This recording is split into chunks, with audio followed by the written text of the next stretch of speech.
Ce matin, un peu dans la continuité de ce qu'on a fait, j'aimerais aborder un sujet particulier qui se trouve à être celui-ci. Mais avant d'aborder le sujet, j'ai reçu un livre la semaine passée, j'ai commencé à le lire. C'est écrit par un monsieur, peut-être que vous le connaissez, Packer, J.I. Packer, qui a fait le livre sur la personne de Dieu, qui a été très répandu, qui a été très populaire. Ce monsieur doit être dans les 80 queuques maintenant. Il a été pasteur de l'Église anglicane, d'une Église anglicane en Angleterre, et il a été professeur dans des séminaires, également en Angleterre. Et il a quitté l'Angleterre pour venir s'installer au Canada et aux États-Unis, où il a continué à œuvrer parmi ce qu'on appelle l'Église anglicane, la haute Église anglicane qui prêche l'Évangile de Jésus-Christ adéquatement. Et ce monsieur Packer, rendu vers les dernières années de sa vie, s'inquiète. Il s'inquiète de l'Église occidentale. Surtout, je ne sais pas si vous êtes au courant, mais les Anglicans, c'est l'une des premières dénominations à avoir donné la permission et trouvé des justifications pour avoir des pasteurs gays. Et il y a eu une grosse résistance dans l'Église anglicane, mais ça l'a quand même passé. Et lui réagit à ça, et bien l'Église de Dieu, l'Église de l'Occident en garde. À ma grande surprise, je suis encore en train de lire un autre bouquin ici au bureau, et la personne en question s'inquiète pour l'Église. Puis juste pour vous montrer un tout petit peu, j'ai tenté de traduire en français ce que le monsieur a écrit dans son introduction. Son monsieur, c'est David Wells, qui a écrit un livre, Go the Distance in the Wasteland, qui voudrait dire va jusqu'au bout ou parcours la distance dans la terre sauvage, aveugle. Il dit, nous sommes approchés d'un Dieu que nous pouvons utiliser plutôt qu'un Dieu à qui nous devons obéir. Nous nous sommes approchés d'un Dieu qui remplit nos besoins plutôt qu'un Dieu auquel nous devons soumettre tous nos droits. Il est un Dieu pour nous, pour notre satisfaction, non parce que nous avons appris à le définir à partir de la révélation en Jésus-Christ, mais parce que nous avons appris à le définir à partir de la place publique.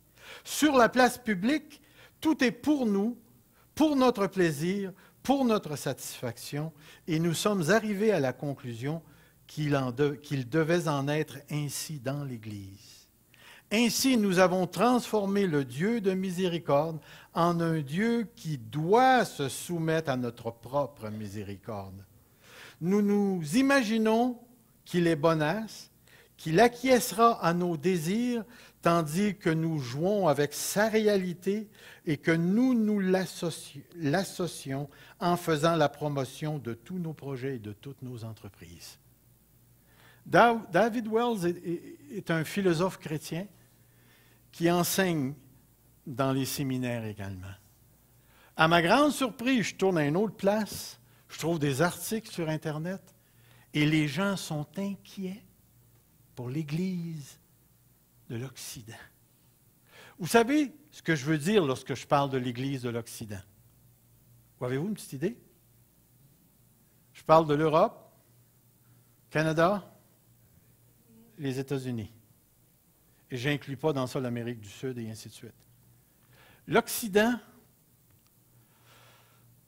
c'est l'endroit où la pensée moderne est venue au monde, où la raison prédomine, où la science a pris racine, où la technologie s'est le plus développée. C'est le lieu où les hommes sur la terre sont devenus les plus riches. possède une richesse incroyable. C'est le lieu où l'Église de Dieu n'a jamais eu autant d'opportunités au niveau de la connaissance de Dieu, des outils pour atteindre cette connaissance-là. Pouvez-vous vous imaginer, je suis assis dans mon bureau en bas et je peux suivre un cours avec un théologien qui est l'autre bord de la mer. Je peux parler directement avec un professeur qui est dans un autre pays. Et j'écoutais un reportage qui me disait, de plus en plus dans le prochain 20 ans, l'éducation telle qu'on la connaît présentement va être complètement transformée, où les classes ne se feront plus sous le modèle que nous avons présentement. Et ça a déjà commencé. Et c'est vraiment, mais vraiment impressionnant. Mais la plupart des auteurs qui ont moindrement de l'âge dans la foi s'inquiètent pour l'Église de l'Occident. Tous ressentent que présentement, il y a comme un mouvement de transformation qui est en train de se faire et qui est dangereux pour l'Église de Dieu. Alors, moi, je lis, j'écoute, je regarde ce qu'ils ont à dire, j'analyse ma culture québécoise, j'essaie de comprendre le grand cadre de la culture de l'Amérique et de plus en plus ce qu'on sent, c'est que la science, technologie et tout ce qui découle de l'humanisme est en train d'entrer dans l'Église et compétitionner avec l'Église. Et c'est pourquoi ce matin, j'ai senti le besoin de nous introduire à une sorte de réflexion, si vous voulez, sur deux sujets qui sont très collés ensemble. La foi et la doctrine. La foi et la doctrine. La première chose que j'aimerais regarder, c'est l'idée de la foi. Qu'est-ce que c'est que la foi? Si quelqu'un vous poserait cette question-là, puis vous dirait, la foi chrétienne, c'est quoi? Que répondriez-vous?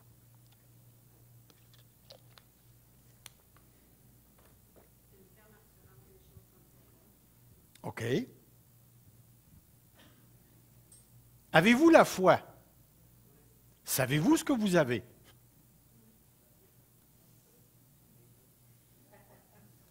Moi, présentement, j'ai 5 piastres dans mes poches. Oui, 5 piastres dans mes poches. Je suis certain que je l'ai. Je sais que je l'ai. Avez-vous la foi? C'est quoi la foi? Ah non, vous devez l'accepter par la foi. OK, d'abord. Oups, c'est pas un 5, ça. Ah, ça, c'est pas un 5.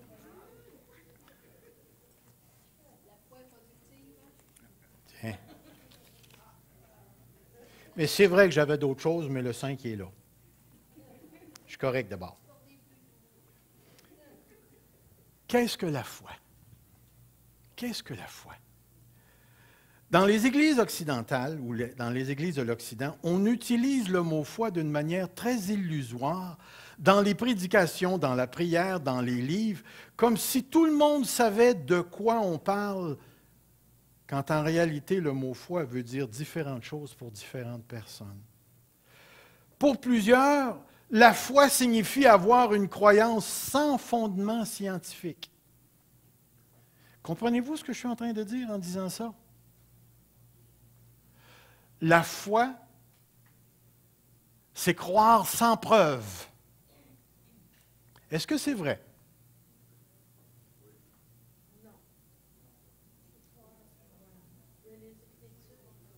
C'est intéressant ce qu'elle vient de dire. Elle dit non, ce n'est pas vrai.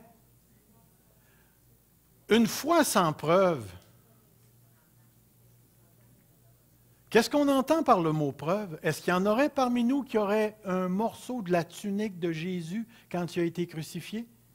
Est-ce qu'il y en a qui, chez eux, ont le saint-suaire de Jésus? Avez-vous un morceau de la croix? Est-ce que c'est ça une preuve?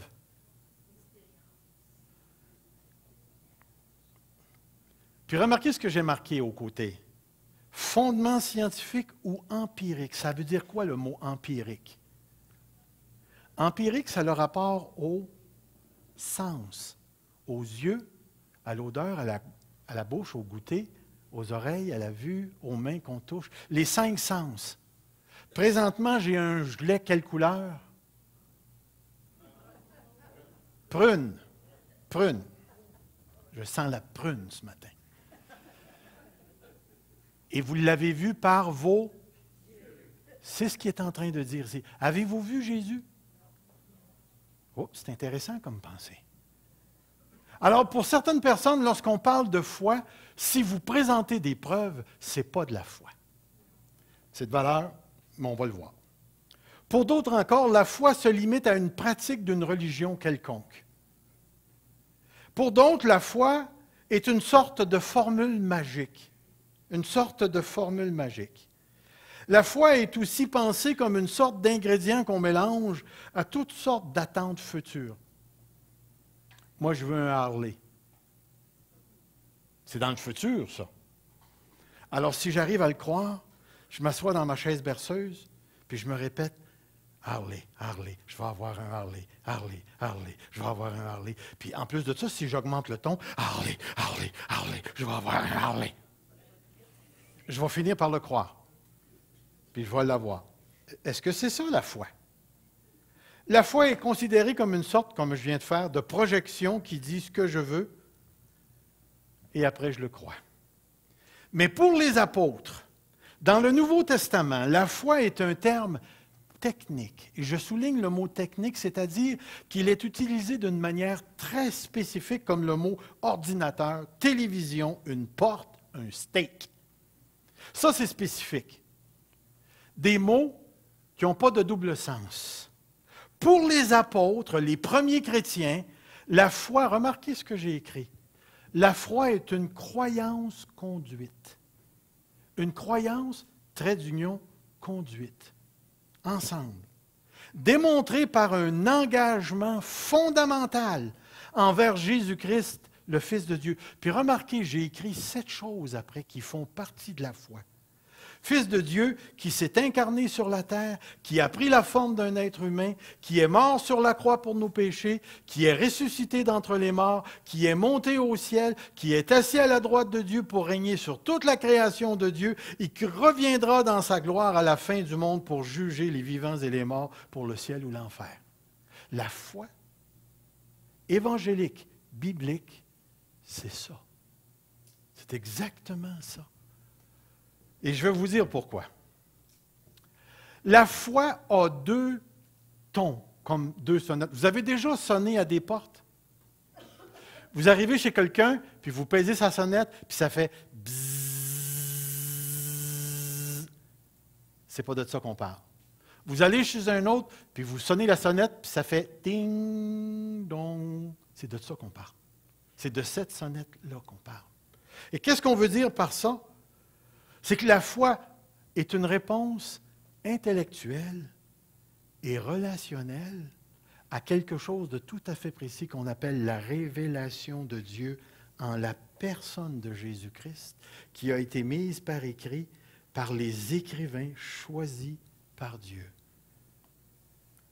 La foi, c'est une réponse intellectuelle, et vous allez comprendre ce que je veux dire par le mot intellectuel tout à l'heure.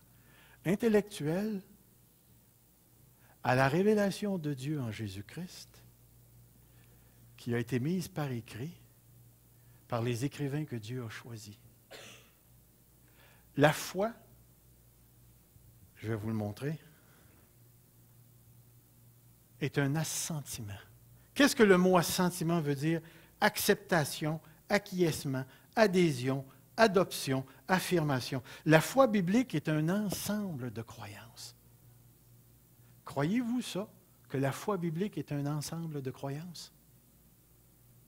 Est-ce que la foi biblique, c'est croire n'importe quoi? Certainement pas. C'est un ensemble de croyances comme Dieu existe, Dieu est trinitaire, Jésus-Christ est à la fois Dieu et homme, non un Dieu seulement, et non un homme seulement. Le Saint-Esprit est une personne et non une énergie. Le péché est une réalité, il a produit la mort. La mort n'est pas un phénomène naturel, c'est un jugement prononcé par Dieu sur l'humanité. Jésus est le seul chemin qui libère du péché, qui mène à Dieu, au ciel et au salut. La foi, c'est un ensemble de croyances. Et laissez-moi vous dire ceci. Des croyances qui ont une importance tellement capitale qu'elles déterminent la destinée d'une personne. Est-ce que notre assemblée peut recevoir les témoins de Jéhovah et communier avec eux autres? Pourquoi?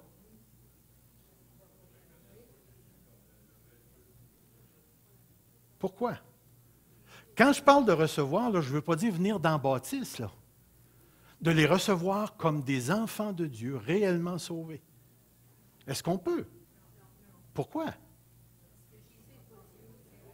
Voyez-vous, ils ont une croyance particulière sur la personne de Jésus-Christ. Est-ce que leur croyance s'harmonise avec la révélation de Dieu? C'est tellement, tellement important. Savez-vous pourquoi? Parce que dans la culture d'aujourd'hui, si tu rejettes une autre religion, tu n'es pas cool, tu n'es pas politiquement correct. Et tu n'as pas le droit de faire ça. Pourquoi? Parce qu'il faut que tu sois tolérant. Et pourtant, quand à la fin des temps, Dieu va juger, Dieu ne jugera pas, certainement pas, à partir de la tolérance. Parce que laissez-moi vous dire une chose. Dieu est extrêmement intolérant face au péché. Sérieux, sérieux, sérieux, sérieux. Alors, c'est pourquoi je dis ceci. Si une personne dit qu'il a la foi, et que pour elle, la foi veut simplement dire s'emparer du futur, une sorte de saut dans le vide, il n'a pas compris la foi biblique. La foi biblique, on va le voir tout à l'heure, c'est une relation avec Dieu, définitivement. Mais la foi biblique est un ensemble de croyances qui nous a été communiquées par Dieu. Et je vais vous le démontrer tout à l'heure. Regardez bien ici. Je vais juste vous poser la question. À quel point les croyances sont importantes? Dites-moi, répondez à cette question-là. Sais-tu que tu es vivant physiquement?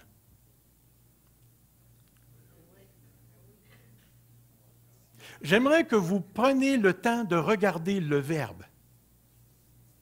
Le premier verbe, qui est quoi? C'est le verbe de savoir. Quand je parle de savoir, je parle de quoi? Je parle de connaissance. Est-ce que tu connais que tu es vivant physiquement dans ton corps, là, ici, ce matin? Est-ce que tu le sais intellectuellement? C'est une connaissance que tu as. OK. Réponds à la deuxième question. Vas-y. Comment tu sais ça que tu es vivant physiquement? En tout cas, je vais te dire, si tu branches une grosse affaire électrique dans un mort et tu pèses sur le piton, il va avoir des sensations, mais il ne les sentira peut-être pas. Mais ça va bouger, parce que de la viande, ça bouge. Comment tu sais que tu es vivant physiquement? Hein, c'est pas facile de répondre à ça, hein? Bon, tu vas me donner des signes comme de quoi tu es vivant. Regarde. Tu vas me donner des signes. Et c'est important que tu les donnes. Pourquoi? Les signes conduisent à la réalité. Les signes conduisent à la réalité. Au fait, je suis vivant. L'autre question. T'est-il possible de ne pas savoir que tu es vivant physiquement? Peux-tu te lever demain matin et dire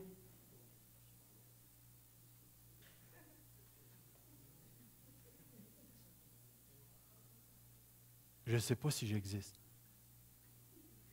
Non, tu ne peux pas. Regarde l'autre affaire. Est-ce une connaissance qu'on te dit ou c'est une connaissance qui est propre à la vie physique que tu possèdes? Est-ce que tu comprends ce que je veux dire?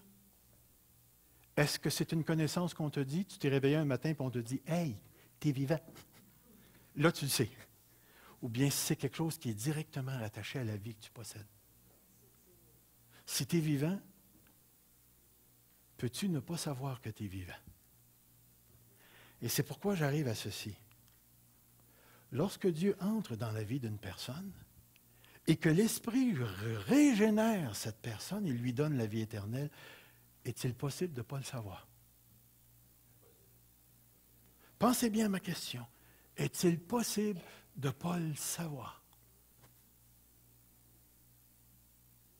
Est-ce que je peux savoir? Est-ce que c'est possible de ne pas savoir que je ne sais pas si je suis sauvé? Que je ne sais pas si Dieu est en moi? Oui, c'est possible de le savoir. Mais une fois que Dieu est là, c'est-tu possible de ne pas le savoir? Regardez ces versets. La vie éternelle, c'est qu'il te ressente, toi, le seul vrai Dieu. C'est intéressant comme mot. L'Esprit rend témoignage à mon esprit que, pas que nous agissons, mais que nous, le verbe être, nous sommes. Regardez l'autre verset. Celui qui garde ses commandements demeure en Dieu et Dieu en lui. Et nous connaissons qu'il demeure en nous par quoi? Est-ce que c'est possible de ne pas savoir? Que j'ai la vie éternelle, que je suis vivant pour Dieu. Écoutez, je reconnais qu'il y a comme une sorte de processus où à un moment donné, dans le processus de la conversion, une personne peut être en doute, mais une fois que tu es rentré, une fois que tu le sais, que tu l'as, que tu es sauvé. Là, je ne suis pas en train de dire que ce n'est pas possible de ne pas douter éventuellement. Si un chrétien marche dans le péché et qu'il tombe dans le doute, ce n'est pas dur à comprendre. Mais celui qui a réellement la vie de Dieu en lui, le sait. Et savez-vous ce qui est intéressant? C'est que la vie de Dieu en nous est une croyance. Parce que l'on croit ce que l'on sait. Et je trouve ça super intéressant que lorsqu'on arrive à saisir cette réalité-là, on réalise que la foi, c'est vraiment une croyance. Mais une croyance, c'est beaucoup plus que juste de savoir que les Canadiens de Montréal vont recommencer à jouer bientôt. La croyance dont on parle est une croyance vivante qui s'installe dans nos vies et qui fait la différence entre la vie et la mort. Ce sont un ensemble de croyances qui fait la différence entre le vrai et le faux. Pourquoi est-ce que nous, on n'accepte pas les mariages du même sexe? Pourquoi est-ce que nous, les enfants de Dieu, on n'accepte pas l'adultère? Pourquoi nous, les enfants de Dieu, on n'accepte pas le vol, le mensonge, le viol? Pourquoi est-ce que nous, les enfants de Dieu, nous n'acceptons pas ça? La réponse est simple. Nous croyons en Dieu. Nous croyons que Dieu s'est révélé. Nous croyons que Dieu s'est révélé en Jésus-Christ et nous croyons que la révélation à Jésus-Christ a été mise par écrit par les personnes que Dieu a destinées à cette tâche. Et vous allez voir à quel point c'est tellement, tellement important tout à l'heure. Il est impossible d'avoir une relation avec Dieu et de ne pas croire à la révélation de Dieu en Jésus-Christ et par l'Écriture. Regardez bien ce que j'ai écrit. Si quelqu'un dit « je crois en Dieu », mais Jésus n'est qu'un homme, est-ce qu'on accepte ça? Est-ce que la révélation nous donne ça? Pas du tout. Jésus est à la fois Dieu et homme. Si Jésus est juste un homme, Il est un grand sage, un grand révolutionnaire. Ça a été un juif mal compris qui a été crucifié par un régime politico-religieux qui ne voulait pas perdre sa puissance parce que Jésus, le révolutionnaire, emmenait le peuple vers lui. Et voilà pourquoi on l'a crucifié. Si quelqu'un dit « je crois en Dieu », mais il n'y a pas 3 personnes. Il y a 3 modes. C'est-à-dire, Dieu s'est révélé comme Père, Dieu s'est révélé comme Fils, mais Dieu s'est révélé comme le Saint-Esprit dans le livre des Actes. Mais ce n'est pas 3 personnes, c'est 3 modes qu'on appelle le modalisme, qui existent encore aujourd'hui. Si quelqu'un dit « je crois en Dieu », attends une minute, je crois en Dieu, mais Jésus n'est qu'un homme, je me suis répété. Si quelqu'un dit « je crois en Dieu », mais la résurrection est juste un symbole, non un fait historique. Est-ce qu'on accepte ça? Est-ce qu'une personne qui croit ça va aller au ciel? Est-ce qu'elle peut aller au ciel? Pensez-y bien. Si Jésus n'est pas ressuscité dans les morts, votre foi est vaine. Si le gars ne croit pas à la résurrection d'entre les morts, il ne peut pas recevoir la vie éternelle de Dieu. Pourquoi? Parce que la résurrection, c'est la victoire sur la mort. Enlève la résurrection et il n'y a plus de salut, il n'y a plus de victoire. Juste pour vous dire à quel point c'est important. Une personne se met à genoux devant Dieu et qui dit à Dieu, « Oh Dieu, je t'aime, je crois que toutes les religions sont bonnes. » Wow! Est-ce qu'une personne comme ça va aller au ciel? Connaissez-vous quelqu'un ou quelque chose dans la Bible qui croit en Dieu et qui n'ira jamais au ciel? Hé, hé! L'Épître de Jacques, qu'est-ce que les démons font? Ils croient. Puis savez-vous ce qui est intéressant? La Bible ne dit même pas qu'ils croient au mensonge. Ce qu'ils croient, c'est vrai. Parce qu'ils connaissent Dieu. Mais ils ne pourront jamais aller au ciel. Pourquoi? Parce qu'ils sont tordus dans l'essence même de leur être. Ils sont incapables de se soumettre à Dieu. Alors, voyez-vous, on ne peut pas jouer avec la foi. La foi, ce n'est pas juste un saut dans le vide.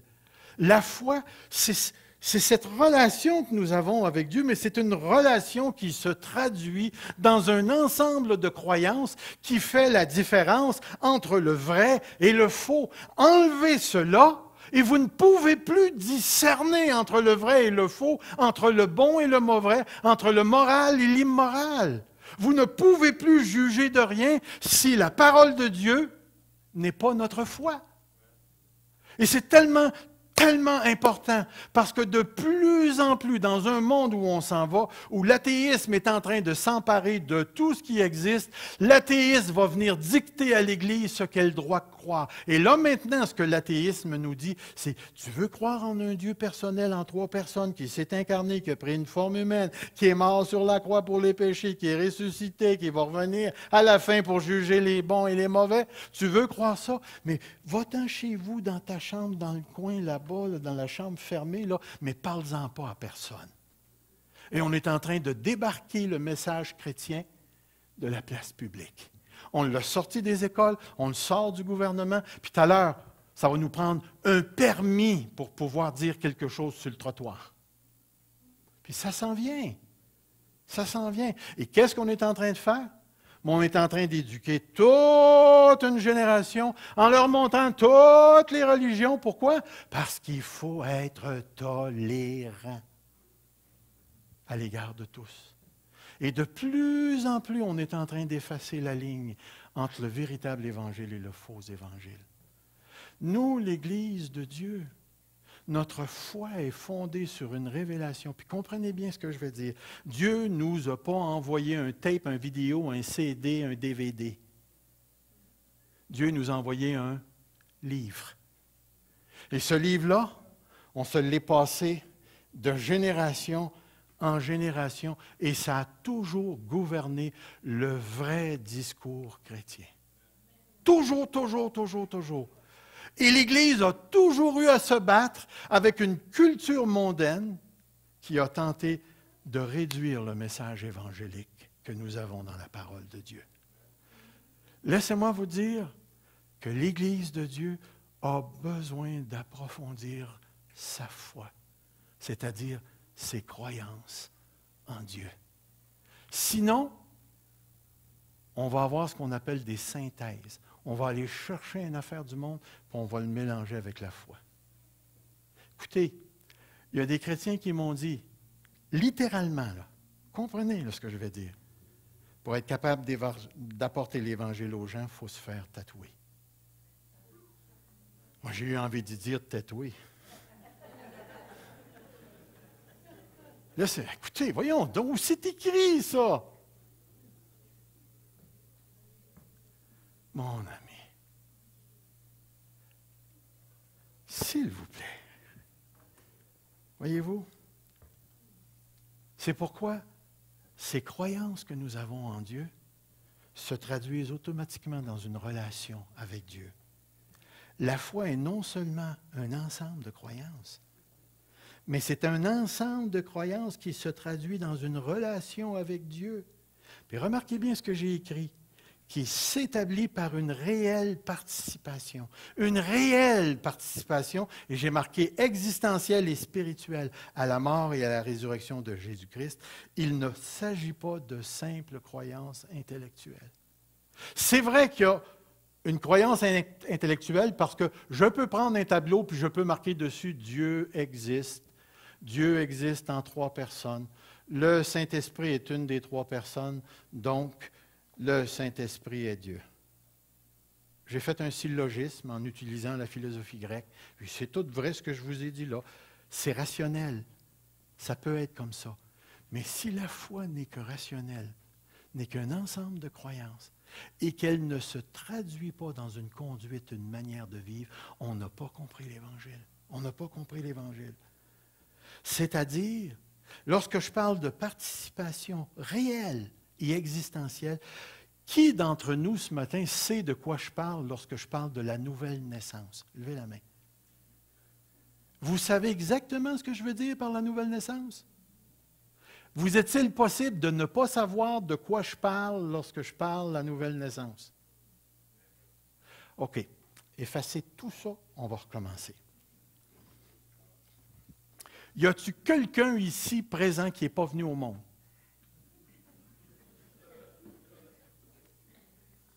Savez-vous que vous êtes venu au monde? C'est ta fête aujourd'hui? Non? OK. Mais voyez-vous l'idée? Ceux qui sont nés de nouveau le savent. On le sait. Nous avons vécu une expérience personnelle, existentielle, parce que ça s'est passé dans mon existence, et c'est spirituel, parce que tout ce qui est né de l'Esprit est Esprit. Et cette chose-là a engendré dans mon cœur la croyance en Dieu, la croyance trinitaire, la certitude que Jésus-Christ est mort pour mes péchés, que Christ est ressuscité d'entre les morts. Moi, quand j'ai cru, là, j'ai cru en même temps que la Bible était inspirée puis que c'était la parole de Dieu. Je savais qu'en lisant la Bible, je ne lisais pas n'importe quoi. Et je vais vous le montrer pourquoi tout à l'heure. Alors, c'est inséparable. Dans 1 Jean, c'est marqué, et j'ai tout pris les textes dans Jean parce qu'il y en a tellement dans la Bible, celui qui dit qu'il demeure en lui doit marcher comme lui, le Seigneur, a marché, la vie.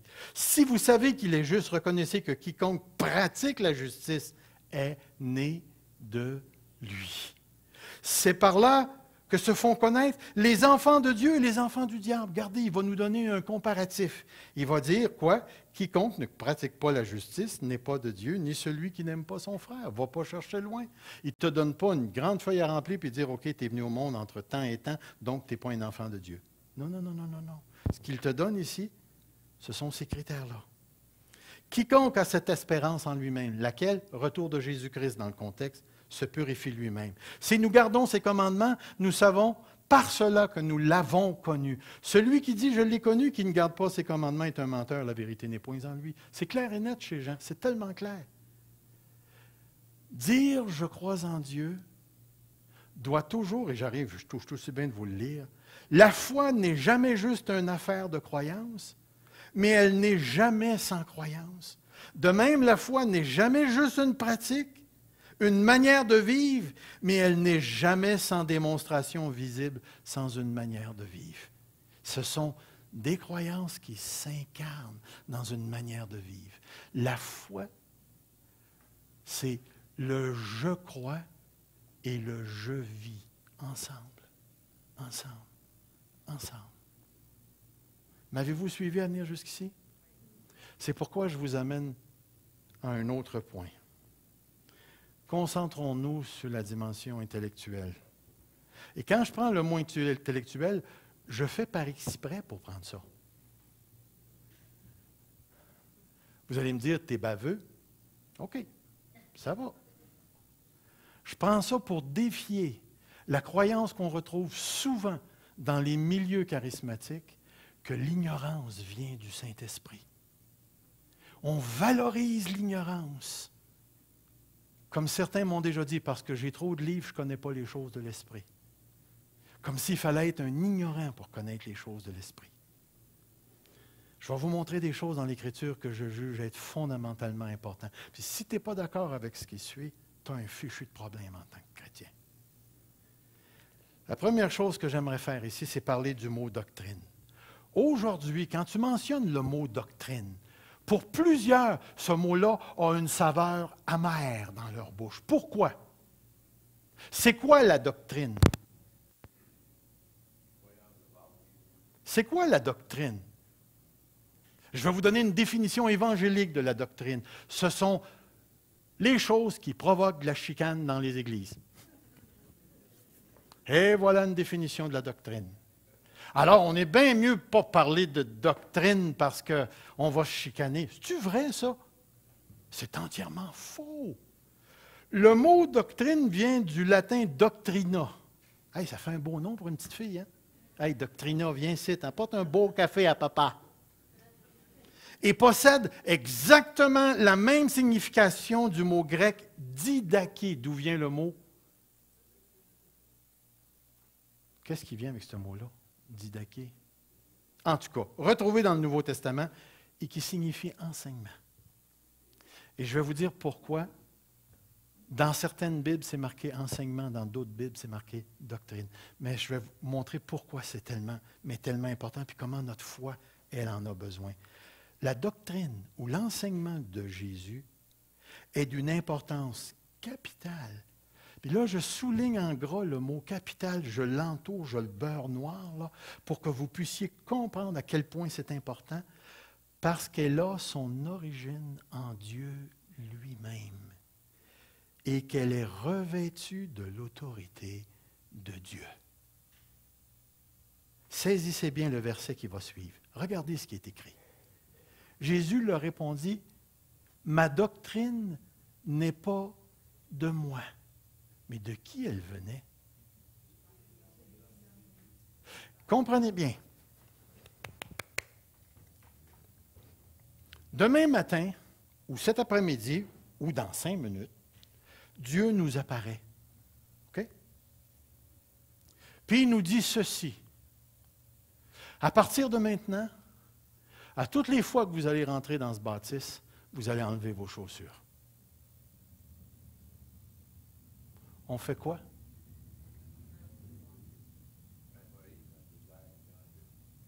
Ah, il ne parle même pas de Moïse, lui.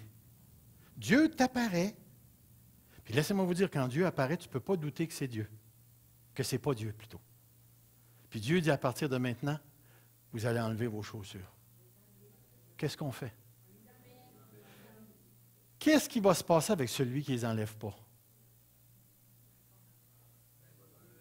Ah non, ce n'est pas son affaire. On le met dehors. Pourquoi? Parce que celui qui n'obéit pas à Dieu pêche. Êtes-vous d'accord ou pas d'accord avec moi? Regardez, je vais juste changer le sujet. Quand Dieu dit, tu vas m'apporter un mouton sans défaut, parce que si tu m'apportes un mouton avec défaut, je ne le reçois pas, puis ainsi de suite. Est-ce qu'on apporte un mouton sans défaut dans l'Ancien Testament? Celui qui n'apporte pas un mouton sans défaut, qu'est-ce qu'on fait avec lui? Vous allez mettre telle sorte de feu sur mon autel. Les 2 gorlots arrivent avec du feu étranger. Qu'est-ce que Dieu fait? Il fait un feu de camp. Chut. Dieu dit, j'ai parlé. Ce que je veux vous faire saisir, là, c'est qu'une fois que Dieu a parlé, il n'y a plus d'option. Une fois que Dieu a parlé, il n'y a plus d'option. Une fois que Dieu a parlé, il n'y a plus d'option. C'est fini, c'est réglé. Si Dieu nous apparaît et il nous dit, à maintenant, à partir de maintenant, jusqu'à ce que je revienne vous chercher, vous enlevez vos chaussures, c'est bien de valeur.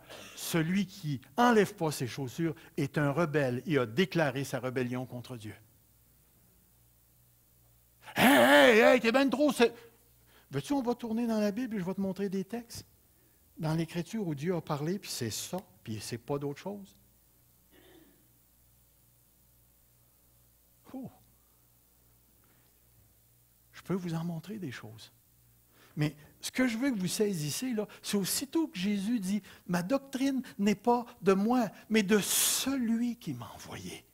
Aussitôt qu'il a dit ça, aussitôt que Jésus ouvre la bouche, ça devient autorité absolue. Regardez l'autre texte. Si quelqu'un veut savoir, si quelqu'un veut faire sa volonté, il connaîtra si ma doctrine est de Dieu ou si je parle de mon propre chef. Écoutez, vous ne me verrez jamais venir en avant et dire, écoutez, là, maintenant, là, tout ce que je vous dis, là, ça a l'autorité de Dieu. Vous n'avez pas le droit de le contester. D'accord ou pas d'accord? Hey!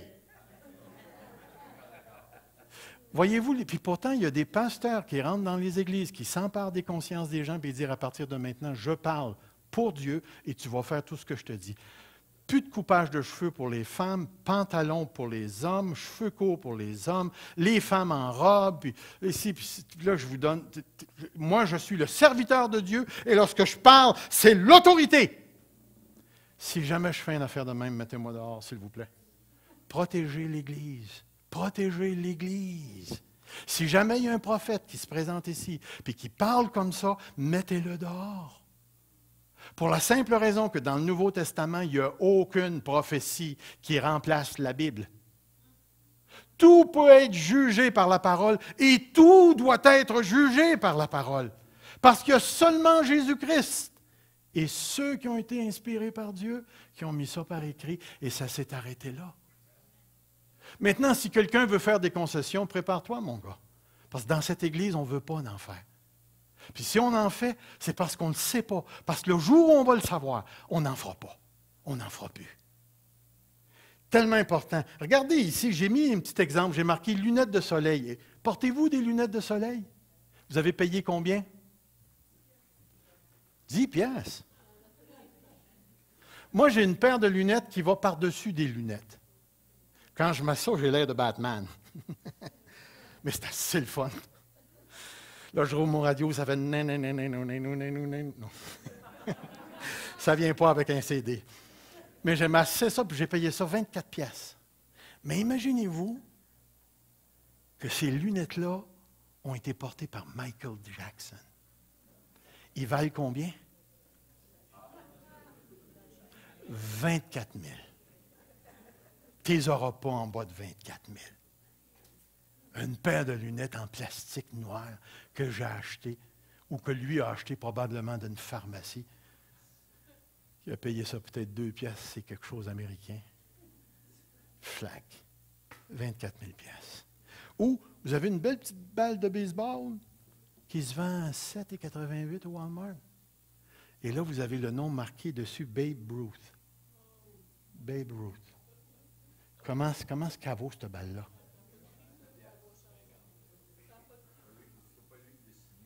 Oh non, c'est lui qui l'a signé, là. Je parle que c'est lui qui l'a signé, là. Là, on est dans les millions. Réalisez-vous, une balle de 7 piastres et quelques devient 1 million. Et Jésus dit, ma doctrine vient de Dieu.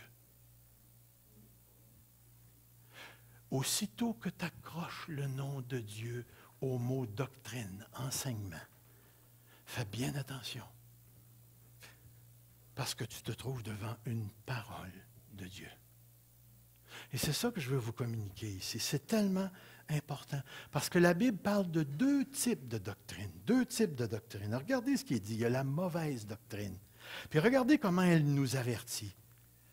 Préceptes qui tous deviennent pernicieux par l'abus et qui sont fondés sur les ordonnances et les doctrines des hommes. Les doctrines des hommes. Mais la Bible a été écrite par des hommes. D'accord ou pas d'accord? Ce n'est pas le Saint-Esprit qui a pris un crayon et qui a écrit. Est-ce que notre foi est basée sur des doctrines d'hommes? N'oubliez pas, quand il parle des doctrines des hommes, il parle toujours de doctrines qui ne se conforment pas à la révélation de Dieu. Mais l'Esprit dit expressément que dans les derniers temps, quelques-uns abandonneront la foi pour s'attacher à des esprits séducteurs et des doctrines de démons. De démons.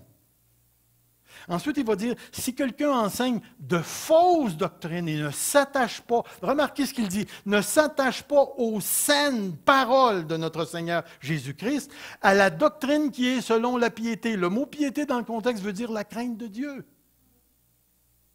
Et en bas, il va dire, ne vous laissez pas entraîner par des doctrines diverses et étrangères. Étrangères. Mais la parole de Dieu parle de la bonne doctrine. Puis regardez les expressions qu'elle utilise. Les débauchés, les homosexuels, les voleurs, les menteurs, les parjures, et tout ce qui est contraire à la saine, pas sainte, saine. La doctrine qui est en bonne santé, celle qui vient de Dieu. 1 Timothée 4,6, en exposant ces choses aux frères, tu seras un bon ministre de Jésus-Christ, nourri des paroles de la foi et de la bonne doctrine que tu as exactement suivie, la doctrine qui est bonne. Si quelqu'un enseigne de fausses doctrines, il ne s'attache pas, on l'a vu, doctrine qui est selon la piété, qui conduit à la crainte de Dieu, qui est en harmonie avec la crainte de Dieu. À ne rien dérober, mais à montrer toujours une parfaite fidélité afin de faire honorer en tout. Puis remarquez ce qui est marqué, la doctrine de Dieu, notre Sauveur. La doctrine de Dieu, qui a son origine en Dieu, qui nous a été donnée par Dieu. Et l'autre, quiconque va plus loin et ne demeure pas dans la doctrine de Christ, n'a pas Dieu. Remarquez, c'est tellement clair. Celui qui n'a pas la bonne croyance, qui ne marche pas selon les enseignements de Dieu, qui n'est pas en harmonie avec la révélation écrite de Dieu, n'a pas Dieu. N'a pas Dieu. C'est tellement important. On ne peut pas séparer la Bible, l'enseignement, le vivre, le croire. Les croyances, on ne peut pas séparer tout ça. C'est un ensemble. Pourquoi la bonne doctrine? Regardez, la doctrine est un besoin fondamental. Maintenant, frères, de quelle utilité vous serais-je si je venais à vous en parlant en langue et si je ne parlais pas par révélation, par connaissance, par prophétie ou par doctrine? Regardez un autre. C'est l'outil pour parvenir à la maturité et à la stabilité spirituelle. Ainsi, nous ne serons plus comme des enfants flottants, emportés à tout vent de doctrine par la tromperie des hommes et par la ruse dans les moyens de séduction. Une autre chose, faire face à l'adversité, puis remarquez ce que j'ai écrit, chez les chrétiens et chez les contradicteurs. Croyez-vous ça qu'il y a des chrétiens qui arrivent à l'Église avec vraiment des doctrines bizarres, des croyances bizarres, des affaires? Des fois, je suis assis et je me dis, veux-tu bien me dire où est-ce qu'il est allé chercher ça? Et veut pas, la parole de Dieu ne parle pas. Il y en avait même dans le temps de l'apôtre Paul. Imaginez-vous, il y a des gens qui enseignaient que la résurrection des morts était déjà arrivée. Puis les gars n'étaient jamais morts et ressuscités. Wow! Il faut le faire. Attaché à la vraie doctrine telle qu'elle a été enseignée afin d'être capable d'exhorter selon la saine doctrine. Exhorter selon la saine doctrine et de réfuter les contradicteurs. De réfuter les contradicteurs. La bonne doctrine protège l'Église de l'idolâtrie et de l'immoralité morale, l'impureté morale. Mais j'ai quelque chose contre toi, c'est que tu laisses là des gens attachés à la doctrine de Balaam, qui enseignait à Balak à mettre une pierre d'achoppement devant les fils d'Israël. Savez-vous c'était quoi la pierre d'achoppement ici? Regardez ce qui suit. Pour qu'ils mangent des viandes sacrifiées aux idoles et qu'il se livra à la débauche. Savez-vous, c'était quoi la pierre d'achoppement? Les femmes. Les femmes. Balak avait enseigné au roi que si tu envoies des femmes, ils vont détourner Israël du culte du vrai Dieu, puis ils vont se mettre à adorer les faux dieux. Et la chose est faite. Dieu va se mettre en colère, puis il va te les brasser, puis il va te les tuer. Il y avait des gens qui enseignaient ça dans l'Église. Écoutez, j'ai tapé sur Internet à un moment donné. Et puis, tout d'un coup, il y a une image qui m'est apparue. Et ce n'était pas une image pornographique, c'était une invitation à aller recevoir un enseignement biblique sur la sexualité. Alors, j'ai cliqué dessus. Moi, ça m'intéresse. Il faut que j'instruise les gens. Quand j'ai vu ça, ce n'était pas les photos, parce qu'il n'y avait pas de photos. Au nom du Seigneur Jésus, la fornication avait été justifiée, puis il y avait des raisons pourquoi ils encourageaient les gens à coucher les uns avec les autres, puis de laisser les enfants faire ce qu'ils veulent sexuellement, et ainsi de suite. Puis je me disais, au nom du Seigneur Jésus, c'était peurant quand tu vois ça. C'était peurant. La saine doctrine. Regardez une autre chose. Et celle-là, elle est importante. La compréhension doctrinale. Excusez. Boy, il faut que je retourne en arrière. Puis pour ça, il faut que je sorte. Puis il faut que j'aille ici. Puis je me remets dedans. La compréhension doctrinale est nécessaire à la maturité spirituelle car elle protège, remarquez bien ce qui est écrit, de la léthargie ou de la nonchalance qui conduit non seulement à la passivité, mais à la possibilité de l'abandon de la foi. Regardez le texte. À ce sujet, nous avons beaucoup de choses à dire et des choses difficiles à expliquer. Pas parce qu'elles sont difficiles à expliquer, mais parce que vous êtes devenus lents à comprendre, nonchalants, indolents. Alors que vous devriez, avec le temps, être des maîtres, vous avez de nouveau besoin qu'on vous enseigne les premiers principes élémentaires des oracles de Dieu. Vous en êtes venus à avoir besoin de lait et non de nourriture solide. C'est intéressant. Or, quiconque en est au lait n'a pas l'expérience de la parole de justice, car il est un enfant. Il parlait à des gens qui devraient être des maîtres, mais c'est encore des bébés spirituels. Il va dire, mais la nourriture solide est pour les hommes faits, pour ceux qui, par l'usage, ont le sens, le discernement. Le sens exercé au discernement du bien et du mal. C'est pourquoi il va dire, laissant les enseignements élémentaires de la parole de Christ, tendons vers la perfection, sans poser de nouveau le fondement des repentances des œuvres mortes, de la foi en Dieu, des doctrines de baptême, l'imposition des mains, résurrection des morts, jugement éternel. C'est là ce que nous allons faire si Dieu nous le permet.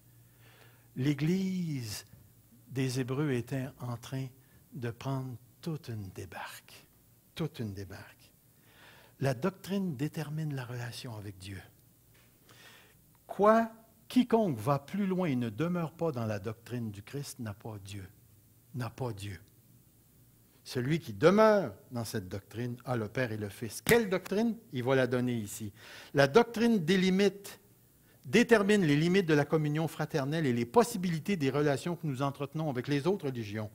Si quelqu'un vient à vous et n'apporte pas cette doctrine, ne le recevez pas dans votre maison et ne lui dites pas salut. Et dans le contexte qu'on se trouve de gens, c'était l'incarnation qui était niée. Il y avait des gens qui disaient, le salut, il est juste intellectuel, le corps, c'est mauvais. Et on ne peut pas accepter qu'un Christ se soit incarné dans un Jésus. De sorte qu'à la crucifixion, le Christ est sorti de Jésus, il est rentré dans Simon de Cyrène, puis il regardait les Romains crucifier Jésus, puis il riait d'eux autres. C'est un enseignement qui a été apporté au début de l'histoire de l'Église. C'est pourquoi j'arrive ici au niveau de l'application. Si un enfant de Dieu ne développe pas une relation avec Dieu par la parole de Dieu, qui est l'enseignement qui vient de Dieu lui-même, comment peut-il avoir ou s'attendre à avoir une relation de profondeur avec Dieu? Et comment peut-il vivre pour Dieu Dans toutes ces circonstances, s'il ne connaît pas les enseignements de Dieu. Et j'ai donné une image que vous connaissez tous. Le gars qui est un bourreau de travail, qui a un shop, il travaille, il arrive à la maison, qu'est-ce qu'il fait? Il travaille sur son parterre, dans son garage, il travaille sur sa maison, il travaille. Puis il s'étonne pourquoi sa femme fait ses valises. Même chose avec Dieu.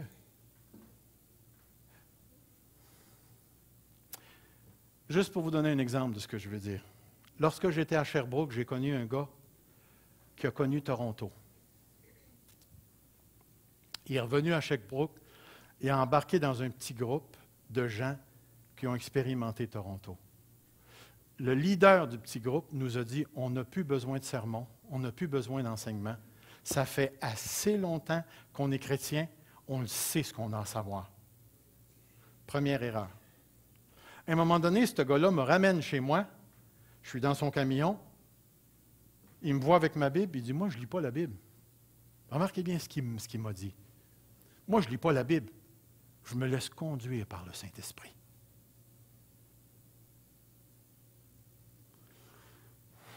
Je n'ai pas jasé beaucoup avec lui. Mais j'ai vu qu'il n'y avait aucune connaissance de Dieu.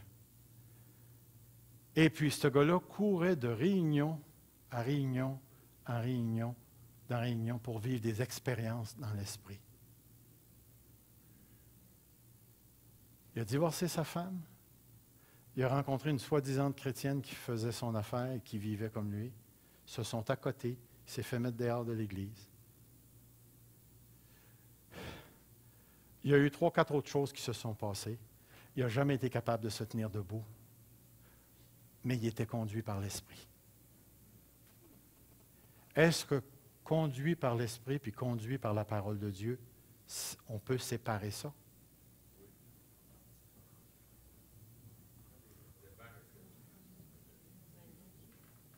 Voyez-vous l'idée? Avez-vous déjà rencontré des gens qui ont la parole de Dieu, puis qui sont des vrais blocs de glace qui manquent de compassion, qui sont des dictateurs?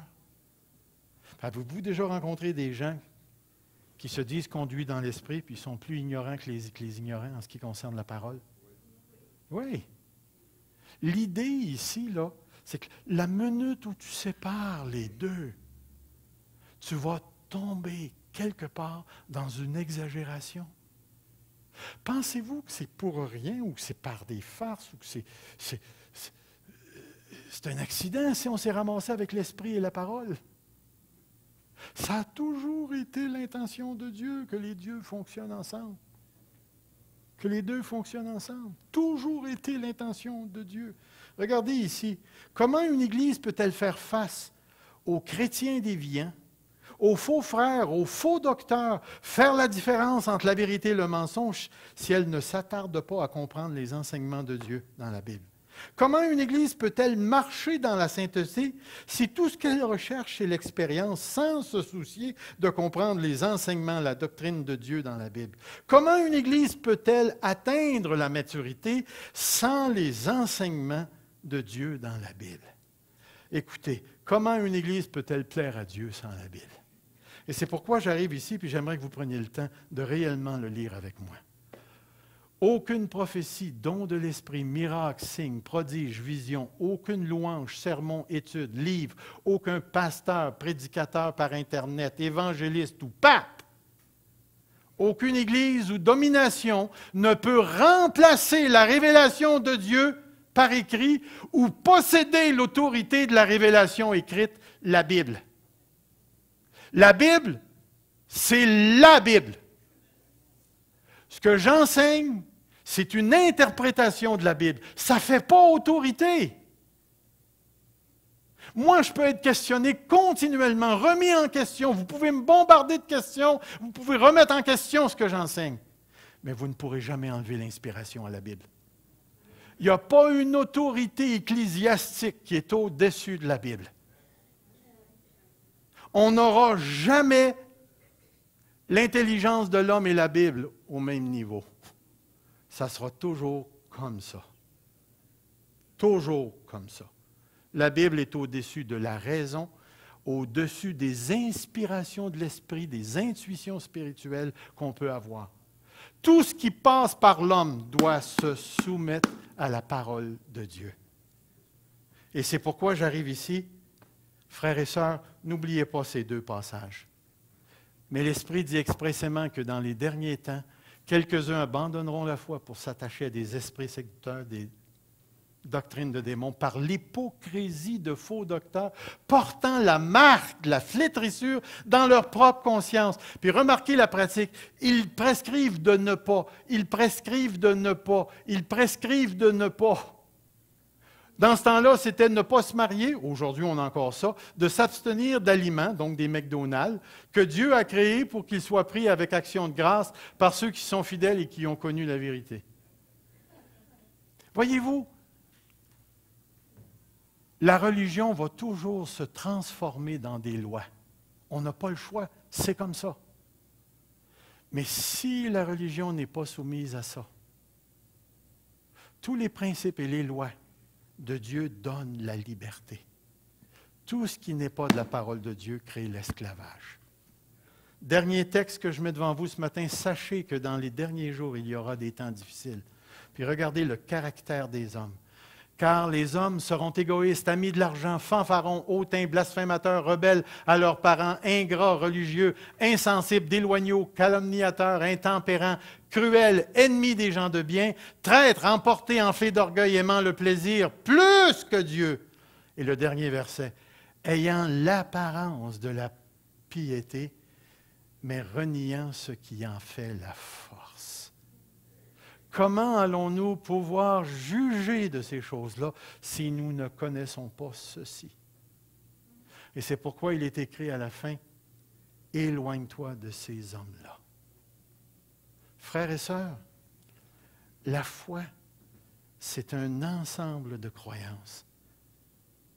Qu'est-ce que c'est que nos croyances? Nos croyances, c'est notre doctrine, c'est notre enseignement. Et notre enseignement, j'espère de tout mon cœur et de toute mon âme qu'elle est fondée sur la révélation de Dieu et qu'on prend le temps de s'appuyer sur la révélation de Dieu pour connaître Dieu et pour traduire cela dans notre comportement de tous les jours, dans nos relations avec nos enfants, nos femmes, nos patrons, nos affaires et ainsi de suite. Le danger pour nous, c'est toujours la synthèse, d'aller chercher quelque chose du monde et de le mélanger avec la parole de Dieu. Et je vais vous faire une promesse que j'ai déjà faite dans le passé, dans une autre église. Tant et aussi longtemps que Dieu va me garder saint d'esprit, capable d'étudier, je vais rester attaché à la parole de Dieu pour l'Église de Dieu et transmettre la vérité du mieux que je peux la comprendre. Mais j'aimerais vous dire ceci en même temps. Vous avez en avant un gars qui n'est pas parfait. Pas de réaction? OK. Et parce que je ne suis pas parfait, c'est impossible qu'un pasteur soit parfait dans toute sa doctrine, dans tout son enseignement. Et c'est impossible que des gens dans une même assemblée ne pensent pas toujours comme l'enseignant en avant. J'aimerais vous dire ceci, c'est de bonne santé que ce soit comme ça. La vérité ne réside pas dans un homme, elle réside dans le livre. Et c'est tellement important. Toutefois, je vous mets en garde. Si vous voulez me défier, venez avec la Bible. Parce que je suis soumis à ça. Et je veux que vous soyez soumis à ça aussi. Gardons-nous les uns les autres dans la foi, dans le vivre chrétiennement, dans la parole de Dieu. Seigneur notre Dieu, que l'assemblée de la parole de Dieu continue de rechercher ta face. Parce qu'on a faim, Seigneur, de tes dons, de ton esprit. On a faim de la guérison, Seigneur. J'aimerais tellement voir ton esprit donner le don de guérison et de miracle à plusieurs d'entre nous. Donne-nous cette soif de te rencontrer dans le vivant, parce que tu es un Dieu vivant. Je veux te dire merci.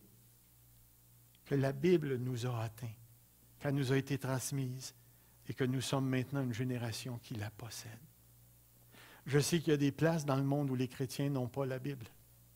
Et c'est tellement triste, Seigneur, parce qu'ils ont de la misère à gouverner leur vie sans la parole. Mais maintenant que nous l'avons, tu augmentes le niveau de notre responsabilité de rester fidèle à ta parole. De ne pas dévier, Seigneur. Transforme-nous. Transforme-nous comme les chrétiens de Bérée qui recherchaient tout ce qui était enseigné à la mesure de l'Écriture, testé par les Écritures. Et jusqu'à ce que tu reviennes, permets-nous de mesurer tous les enseignements qui seront apportés par la parole. Parce que quand l'Antichrist va arriver, il va faire des signes, des prodiges et des miracles, mais il va enseigner un faux évangile. Prépare-nous, Seigneur. Prépare-nous. Parce que si ça arrivait dans le temps de Paul, ça l'arrive encore aujourd'hui. Et Jésus nous a mis en garde qu'il y aura encore des faux Christ à la fin des temps. Maintenant, Seigneur, l'assemblée de la parole de Dieu se met à genoux, élève ta parole et la considère comme son trésor. Mets dans le cœur de chacun d'entre nous un amour pour ta parole, un amour pour toi. Seigneur, comme nous dit l'apôtre Paul, la foi qui est agissante par l'amour. L'amour intelligent qui est fondé sur ta parole. Père éternel, bénis cette assemblée. Dans le précieux nom de Jésus. Amen. Le Seigneur vous bénisse.